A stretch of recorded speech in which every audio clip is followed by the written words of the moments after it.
Public comments. First on our list is Mr. Jim Larson.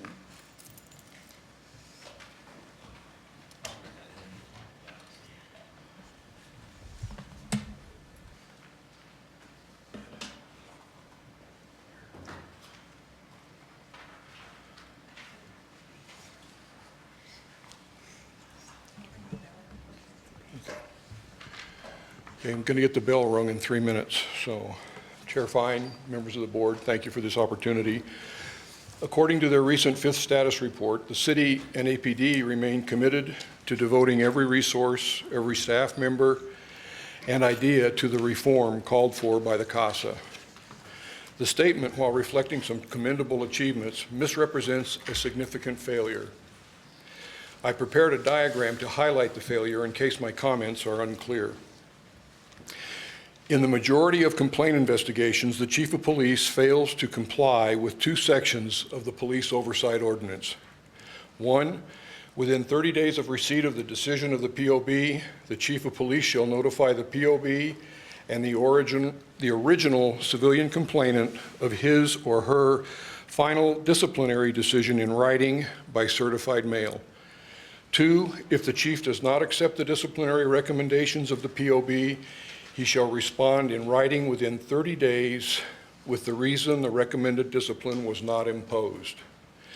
Evidence is not available to infer that the Chief's inaction is purposefully planned, but the result is a rebuff of both the POB and civilian complainants and leaves an uninformed public left to conjecture about the Chief's commitment to accountability and civilian oversight.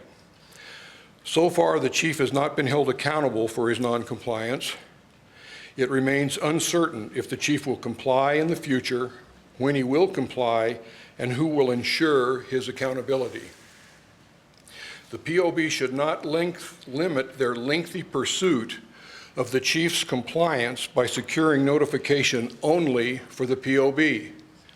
Given the continuing difficulties experienced by the POB, they must also pursue compliance with the Chief's notification to the civilian complainants, for if they do not, who will? Concurrently, the letters sent by the POB to complainants at the completion of the investigation of their complaint do not include the POB disciplinary recommendations to the Chief. This omission and the Chief's noncompliance leave the complainant totally in the dark with respect to discipline absent an inspection of public records request. These are serious issues that should have been resolved earlier than 30 months into the new oversight process.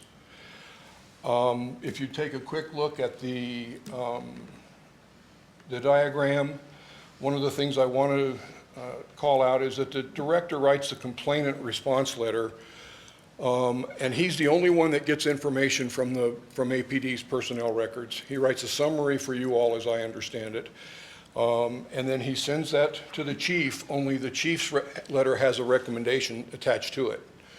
That should be, in my view, it should be a public record.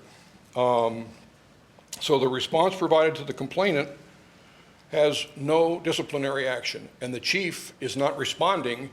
So if I was a complainant, have no idea what's going on, which seems to run counter to the idea of transparency, partnership, and oversight. Thank you. I want to comment. Mr. Larson presented this information to us at our CRC meeting, Case Review Committee meeting, and we were grateful because we agree. We asked Mr. Harness, was there a reason that our disciplinary recommendations were not included in the letter we sent to complainants? And the answer was it had not been done before, but there was no reason not to do it. So we decided that we would bring that recommendation to this board, that we do include with clear language in the letter that we send to respondents what our recommendations are in the case where we have a disciplinary recommendation. We also, the other thing that came up that Mr. Larson brings up in this presentation that's outside of our bailiwick is that we do not know, the communication between the chief and the complainant is something we don't know about. We're not in that loop. That's not something we can make happen or not make happen or anything. We're not in that loop. But we can talk about what we have done and what we are recommending. I think we have assured Mr. Larson and others that we are in fact pursuing and making progress, and I think you've heard it here at our last meeting with the expressing why a written response is so important to the letters that we send to the chief, so that we can learn as a community how the police see things differently from the way we as a body and other civilians see things. And that is the only way that we move forward together. And that is the purpose of doing this, is to increase communication and enhance communication between law enforcement, ABD in particular, and this body and as a representative of the community. So it's really important that we do that. But to your point, Mr. Larson, I'm not sure that in the ordinance it says the chief has to respond to civilians' complaints. I know he has to respond to us. So, Mr. Baker, can you tell us, is there anything in the ordinance or the CASA that says the chief has to communicate directly with civilians?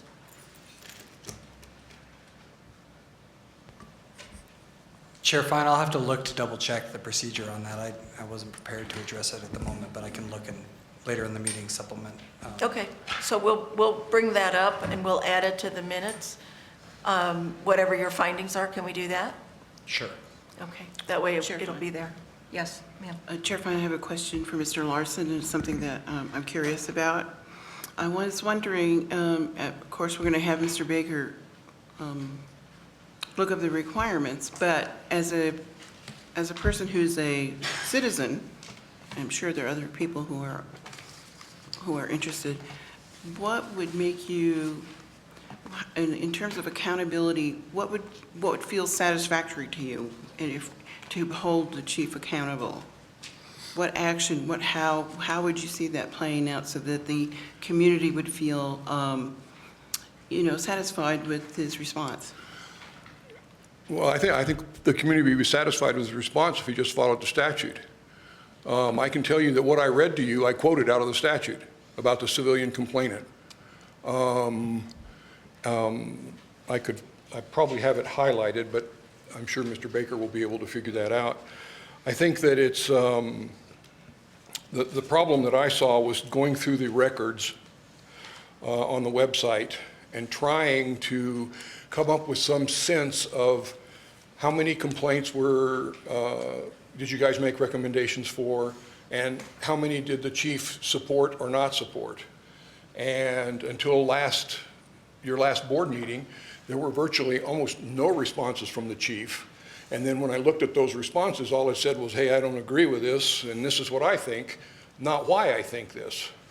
So my response would be that the chief let the complainant know, just like he should let you know, I agree and I'm imposing this discipline. I don't agree and I'm not imposing this discipline, and these are the reasons why.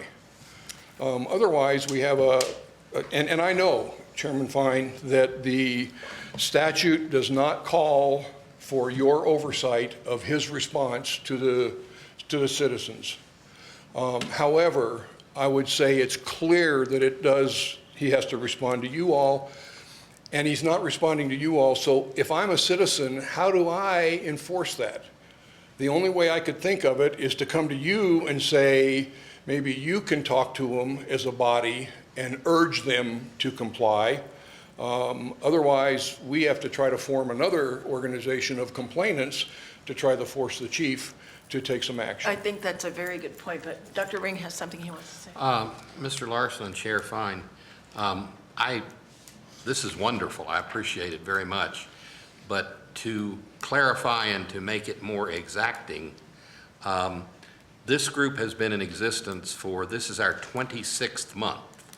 We were established in February of 2014, and we were not permitted by the statute that established us to begin reviewing cases for approximately the first 6 months because we had to receive quite a bit of training. And so it's really more accurate to say not 30 months, but 20 months that this has continued. Now, that's a long time regardless, but let's be accurate about it. Don't go away, because I have another question. Do any of you, I don't want to step on anybody else's. Chair Fine, I'd like to respond to that if I could. Oh, sure. Chair Fine, Board Member Ring, I fully understand that. I appreciate the fact that you all chose to review all of the old cases rather than just start over, and I appreciate that. However, this is fairly clear in the statute, and I feel like it's a pretty egregious oversight, and 20 months is still a long time, although I understand fully and I appreciate the work that you all are doing. Thank you. Okay. As you're talking, I'm thinking of how we can solve this problem. So first and foremost, I want you to know that we are in hot pursuit, and we will not be out of hot pursuit until we reach compliance with us getting letters. And I believe that Major Tyler is here and that they are working on it. That way we have made this very clear in every forum we have access to. And we have not stopped, we will not stop until we get answers, and we get answers that include why. So we all recognize that there are, not only are the whys not in the letter, but if, let's say, there are 4 findings, and one of them says sustained, and 2 say unfounded, and 1 says exonerated, if the chief says the sustained one, I think should be exonerated, we're still missing the other 3. Okay, so there's 2 layers of what's wrong with those letters. So we're still in pursuit of that, and we're not stopping, okay, for starters. And I believe that the police department has heard us on that point and is working to that end, and I'm sure Major Tyler can speak to that. But in the meantime, as we get those letters moving forward, and we include, let's say we include in our letters the discipline we recommend. Now we finally, because we are pursuing until we get it, we get the chief's letter. Once we get the chief's letter, we can post it online. That's a public record. That means we can share it with the person who complained. We can do that. Whether the chief can do that or wants to do that or has to do that is another question. But once we got the letters, we would not be prevented, because it's public record, to share it with the complainant. So that would solve the problem. They would have a letter that had our recommendations for discipline and the police recommendations and their whys for why they agree with us or not. And the complainant would have both. Does that make sense? Chair Fine, yes, it does make perfect sense, and it would require that your letter to the original letter to the complainant says that When you we can get get it, on the you'll have web it. page and see that. Because right now, it's, as you know, is unclear when it says you can, if you disagree with the chief's discipline, you can contact the city administrator. Yeah, we're trying to cover too right. many bases in that letter. I'd like to make it clear, though, that I'm very supportive. My purpose is to get the chief's attention and have him comply with the law. And I feel that if you could at least communicate to him as a body that this has been an issue that's been raised by complainants, and I can get a bunch of complainants to come in if that's what's necessary, but I don't think that's what a productive use of your time. No, I think we're all complainants too in this department. So I appreciate your attention to this detail and your efforts to try to find some sense and make some recommendations. So thank you for that. I appreciate your efforts. Mr. Baker. Chair Fine, I can close the loop on the ordinance issue. Okay. The way it's drafted would track with what you described. It doesn't have a provision that in the normal course, when a recommendation from the board goes to the chief, that the chief then, in the typical case, has to respond to the complainant, but we're working on getting the letters back to the board, which would then be available. The ordinance contemplates the chief corresponding directly with the complainant if there's an appeal, request for hearing, following the determination, and then after that process, that's where there's discussion of the chief directly corresponding with the complainant. Okay, so just to be clear, there's 2 appeal processes, okay? One, and that's what we're talking about in our letter, the part that's confusing, and we're fixing that.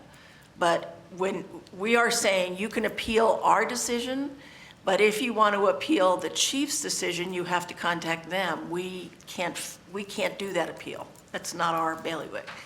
However, if we say in our findings, this is what we're recommending to the chief, and within this period of time, we should receive a letter should be available to us that is what the chief's view of this is, then that's one thing, okay? We could send that letter to them because it's a public record. But if they want to appeal, what Mr. Baker is saying is, if they want to appeal the issue with what the chief decided, that's when the chief has to respond to them directly and not until then. Is that right? Am I hearing you right, Mr. Baker? That is the only requirement in there, that he respond directly to the complainant when they're appealing his decision. Chair Fine, just one minor clarification on that. It's when the board has made a recommendation and then, the board has done its initial review and then the complainant appeals to the board. To us?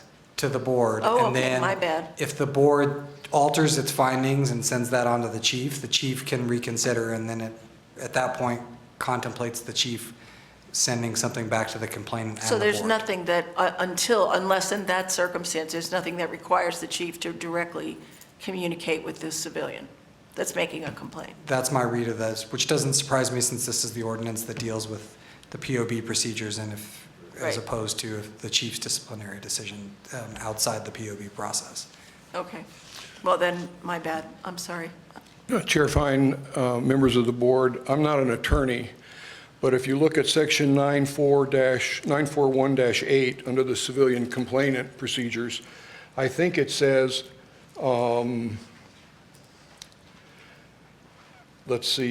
within 30 days of receipt of the letter outlining the POB findings and recommended discipline, unless a hearing is requested by the civilian complainant, the chief of police shall notify both the POB and the original civilian complainant in writing by certified mail of his or her final decisions regarding any unfounded,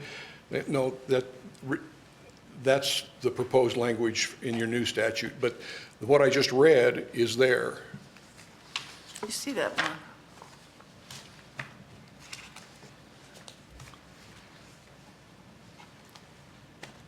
It's moments like this where I'm really grateful somebody else in the room is a lawyer.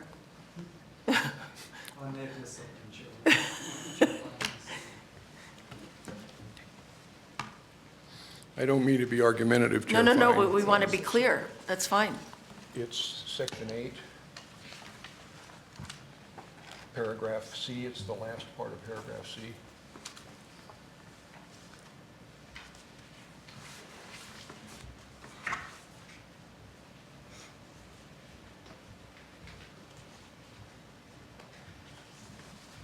It is true.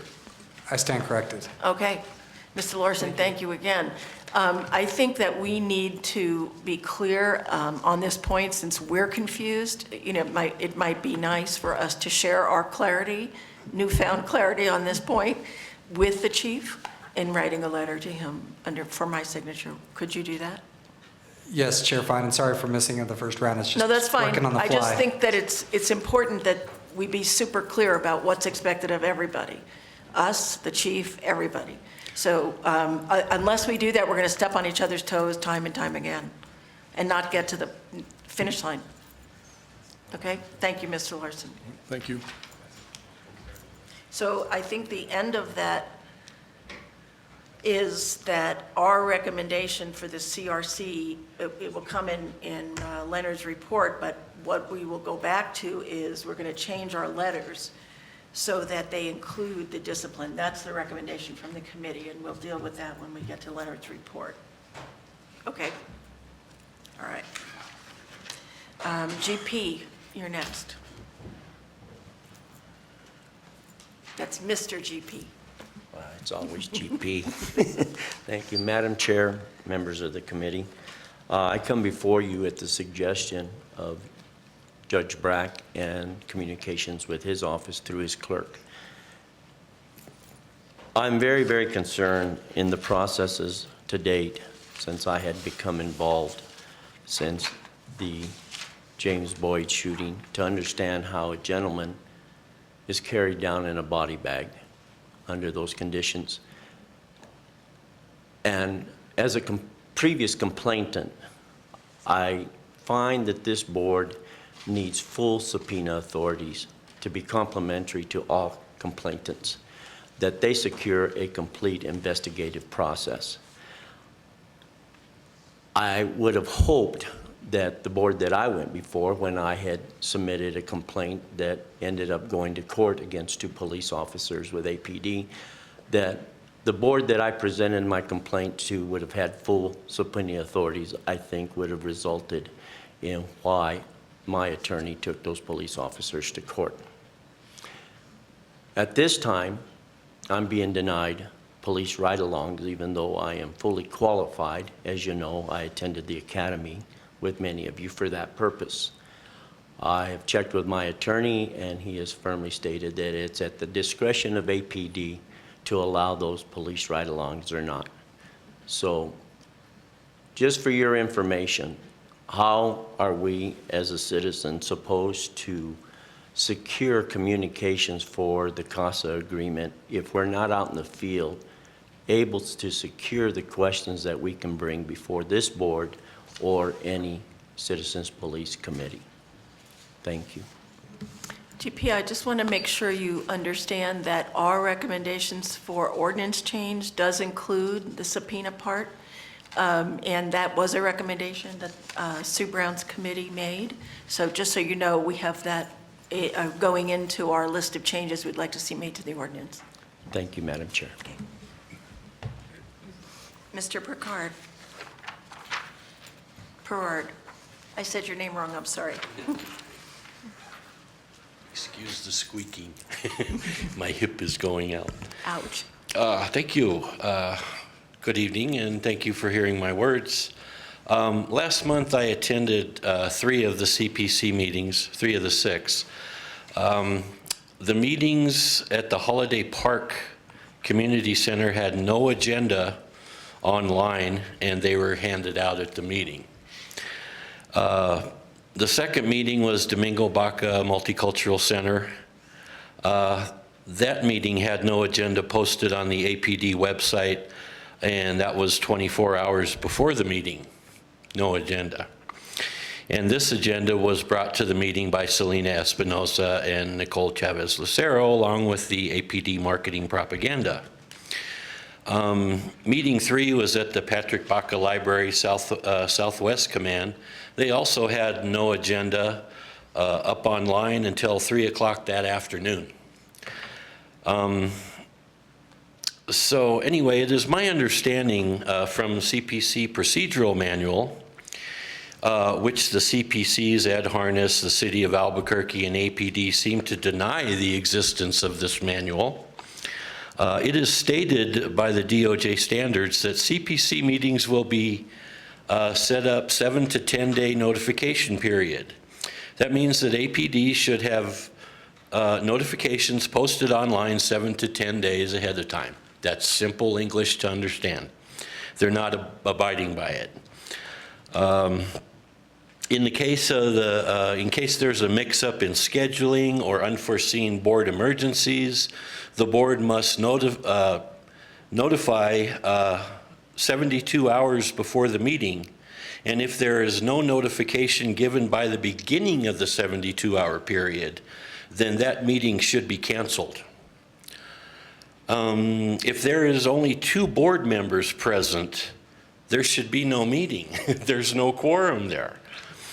But it seems that these boards just continue to break rules all the way around. And a citizen just doesn't know what to do. They're just confused.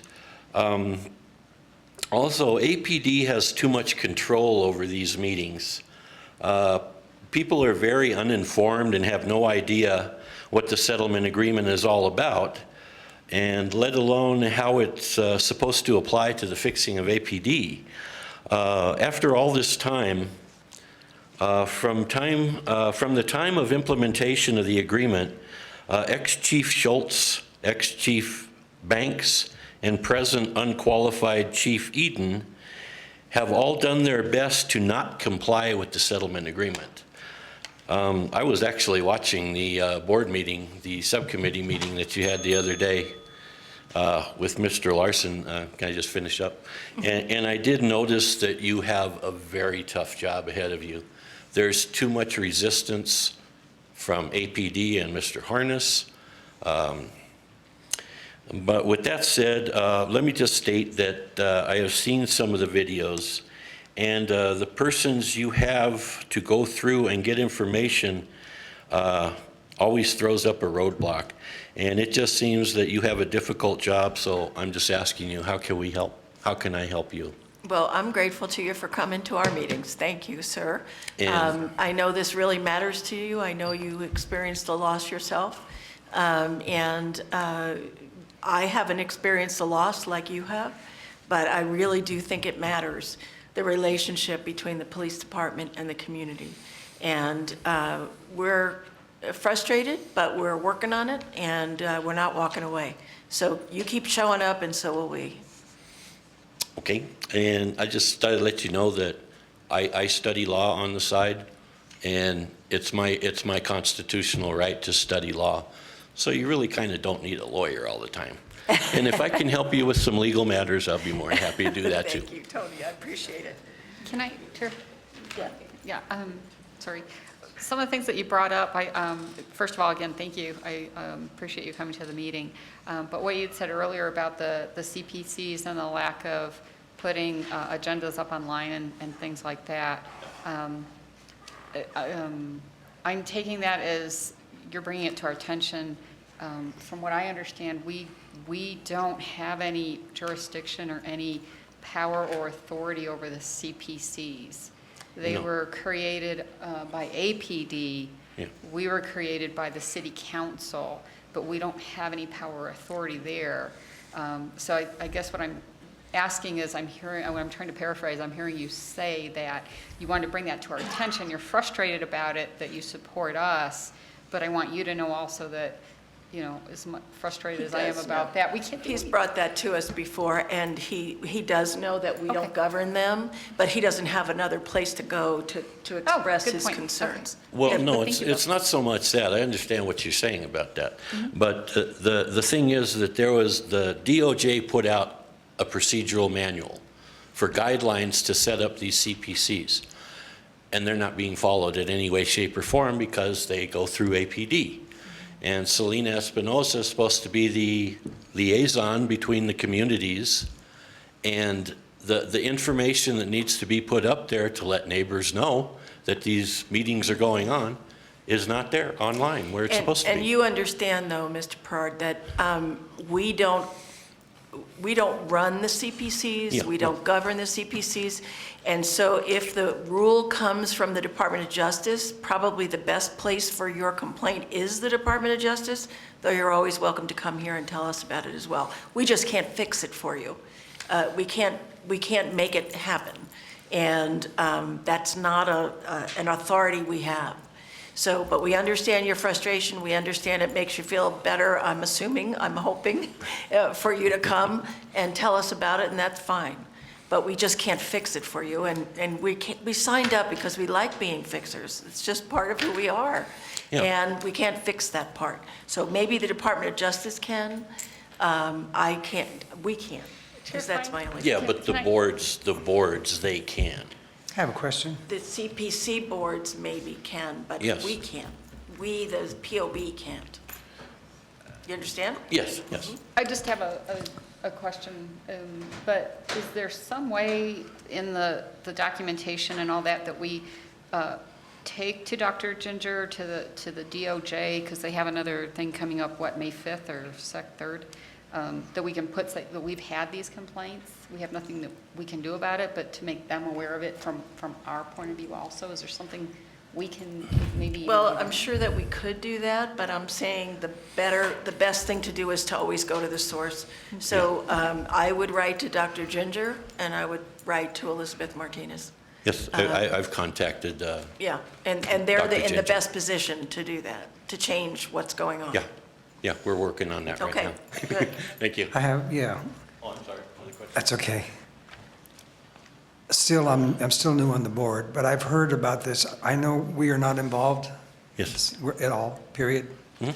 But I keep hearing these words about a manual. You know, there's this manual out there. Mhm. Mr. Harness, do you know anything in regards to a manual for some kind of direction for these people? It's got to plug in. Chair Fine, Board Member Armijo. Mr. Perard has a copy of the DOJ's suggestions for formations of CPCs. He provided a copy of that to us. The CPCs were formed before I arrived, and each individual CPC is to be formed as an individual entity. They are in the process of establishing their own guidelines. Some have adopted them, some have not. The DOJ, I have not read the manual, but to my knowledge, the manual is not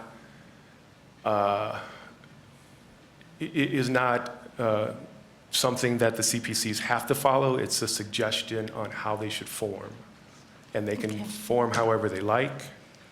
It's been well established that these entities are not government entities, therefore they do not fall under the Open Meetings Act. And so therefore, the notice requirements are not incumbent upon them either.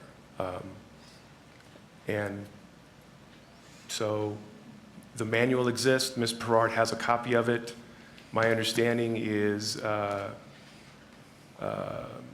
somewhere along the line, it was provided to someone in a CPC a long time ago, but they're adopting their own guidelines. Okay, so, Mr. Perard, what we're hearing from Mr. Harness is that this is not an order by DOJ, it's not a requirement, it's a suggestion. So therefore, again, the DOJ and to make sure they're aware that this is as haphazard as you present it, then letting them know that not only are they not following those guidelines, but it's less effective than it could be. And so I think telling Ms. Martinez and telling Dr. Ginger's people is really the smartest thing to do. But please, feel free to come and complain to us, because if it, it's the only place you can go, right? Am I right? No, there's a couple places. Okay, well, City you're welcome to Council come love it. here. City So- Council loves me too. Okay, all right. Thank you. All right.